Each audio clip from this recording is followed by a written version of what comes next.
AITA for telling my niece she'll have to move out if she's not my nanny anymore? I'm a single mom to 2 kids, 8 and 6. I work as a nurse. 3 days a week, I work 12-hour shifts, 12 p.m. to 12 a.m. After my husband passed, I needed a nanny to tend to my kids from the time they got off school, 3 p.m. onwards. I decided a live-in was the best choice. I have 1 guest bedroom. I live right near a university. Around this time, my niece had just gotten accepted. She wanted to save cost on dorms and offered to watch my kids those 3 days, if she could live there rent-free. I agreed, and said I'd also pay her $22 HR, a competitive rate for our area. She's done with her classes by 1, so it works out. She fixes them dinner and puts them to bed. Then she's free to do whatever. But of course I pay her from 3 p.m. to 12:30 a.m. It worked for 2 years.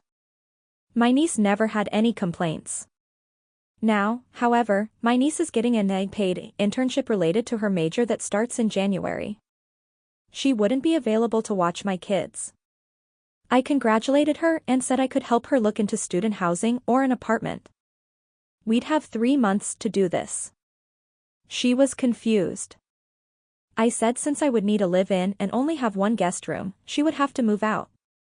My niece got upset and said this isn't fair, she won't be able to save any money if she gets a dorm or an apartment, she could afford to live on her own, but wouldn't have much savings.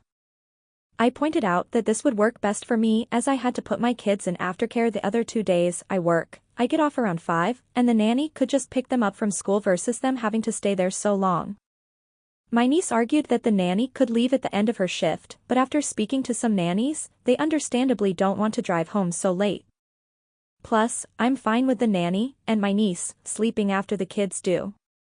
So, there's no sense in them sleeping then waking up and driving so drowsy. Even I feel nervous driving home so late, especially after my long shift. My SIL, her mom, feels this is unfair to my niece, but she moved in under the condition that she'd work as a nanny. My SIL and brother live 3 hours away, so niece couldn't commute if she moved back in with them. They feel I should try to find a nanny who'd be willing to drive home at 12:30 a.m. It'd take me a half-hour minimum to get home, but all nannies I've spoken to have said no or expressed concern about their safety driving so late. AITA. Edit to answer from FAQ, the internship is all semester long. My niece isn't interested in nannying at all going forward and will instead be pursuing internships. She has no desire to work after her internship is over for the day. She knew from the jump that I was only looking for a live-in specifically for childcare. I have also provided her written notice and am covering my ass legally. If you liked this video, make sure you hit the like button and comment down below your thoughts. Also don't forget to subscribe and hit the notification bell for more videos like this.